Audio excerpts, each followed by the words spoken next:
শেখ হাসিনা কি চিন্তা করে এটা আগে কেউ বুঝতে পারে না, বলার পরে বুঝতে পারে না। কারণ ওই সক্ষমতা আমার মনে হয় বুদ্ধির সক্ষমতা, সেটা বোধহয় আমাদের অনেকেরই আমরা পিছিয়ে।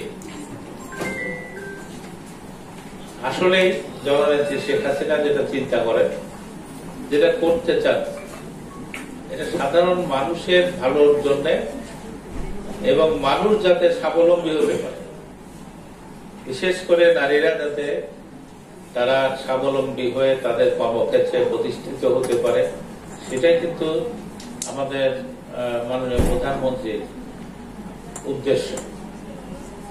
এই যে ল্যাপটপ দিচ্ছে, আমরা এই যে আমাদের এমপি মহোদয় বললেন, যে স্কুলগুলোতে কলেজগুলোতে আমাদের যে ল্যাপটপ দেওয়া হচ্ছে, এগুলো আমার মনে হয় যে সঠিক প্রয়োগ আর কি, সঠিক ব্যবহার, এটা কিন্তু আমার মনে হয় হচ্ছে না ঠিক মতো। আমার এটার ব্যাপারেও একটু করা দরকার। কারণ এই যে হাজার হাজার কোটি টাকা সারা বাংলাদেশে ল্যাপটপ দেওয়া হচ্ছে স্কুল কলেজগুলোতে, শিক্ষা প্রতিষ্ঠানগুলোতে, এটা কিসের জন্য? যাতে ছাত্রছাত্রীরা আধুনিক শিক্ষায় পারদর্শী হয়। যে উদ্দেশ্যে শেখ হাসিনা আমাদের মাননীয় প্রধানমন্ত্রী এই ল্যাপটপ দিচ্ছে, সেই উদ্দেশ্যটাকে সাফল্যমণ্ডিত করবে। তারা সাফল্যমণ্ডিত করবে, যারা একটা ল্যাপটপ পাবে তারা তাদের জীবনে প্রতিষ্ঠা লাভের জন্য ল্যাপটপের সঠিক ব্যবহার করবে, ভালোভাবে এই ল্যাপটপ ব্যবহার করে জীবনের প্রতিষ্ঠা লাভ করবে। জীবনের প্রতিষ্ঠা লাভের কোন বিকল্প নেই, বিশেষ করে মেয়েদের ক্ষেত্রে। আমি সবার কাছে আশা করব, আমাদের মাননীয় প্রধানমন্ত্রী যে উদ্দেশ্যে আজকে ল্যাপটপ দিচ্ছেন, সেই উদ্দেশ্যটাকে বাস্তবায়ন করা এবং সফল করার দায়িত্ব সব তোমাদের। শেখ হাসিনাকে ধন্যবাদ জানাই এবং তোমাদের সবার সফলতা কামনা করি। পাওয়ার প্রজেক্টের মাধ্যমে প্রকৃতপক্ষে নারীকে ক্ষমতায়নের যে উদ্যোগ নেওয়া হয়েছে তার জন্য।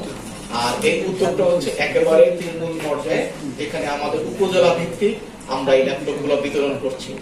ল্যাপটপের থেকে বড় কথা হচ্ছে যে আমাদের যে 6 মাসের প্রশিক্ষণ, সেই প্রশিক্ষণের মধ্যে দিয়ে আমরা দক্ষ জনশক্তি তৈরি করলাম।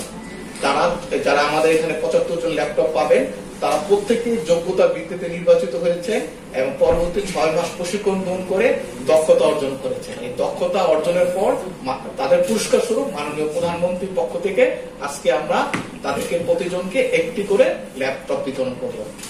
আমি আপনাদের প্রতি অনুরোধ থাকবে, যারা আজকে ল্যাপটপ পাবেন, যে আপনারা নিজেরা উদ্যোক্তা হন, আপনারা প্রশিক্ষণ গ্রহণ করেছেন।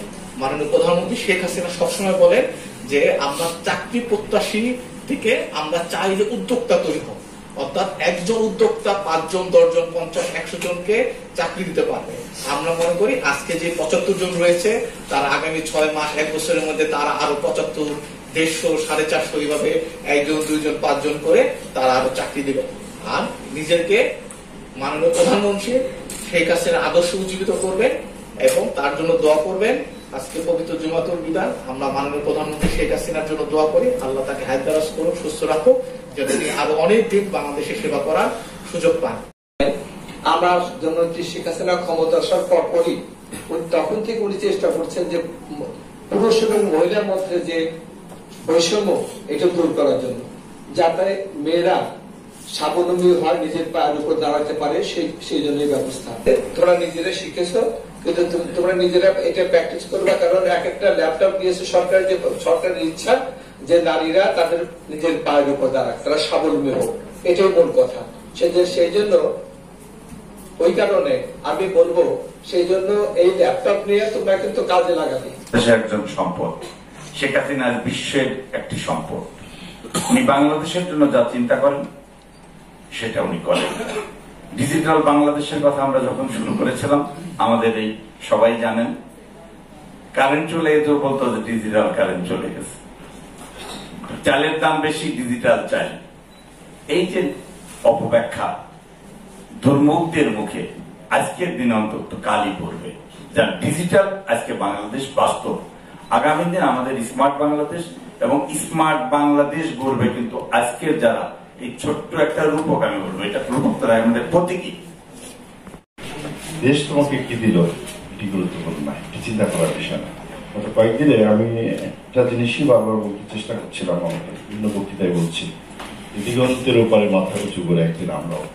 আজকে এই নারীদের এই যে হার পাওয়ার, এই যে চমৎকার একটি নাম, এই নামে যে প্রজেক্টটি চালু হলো, সেখানে উপস্থিত আছেন আমাদের ল্যাপটপ বিতরণ অনুষ্ঠানে, উপস্থিত আছেন আমাদের অত্যন্ত শ্রদ্ধেয় বীর মুক্তিযোদ্ধা যারা মোহাম্মদ জেলুল হকিম এমপি, মাননীয় মন্ত্রী রেলপথ মন্ত্রণালয়, উপস্থিত আছেন আমাদের বারবার নির্বাচিত সংসদ যারা আলহাজ কাজী কেরামত আলী, সভাপতি তথ্য ও সম্প্রচার মন্ত্রণালয় সম্পর্কিত স্থায়ী কমিটি, আমাদের মাঝে উপস্থিত আছেন সভাপতি হিসেবে যারা আবু কাসেম।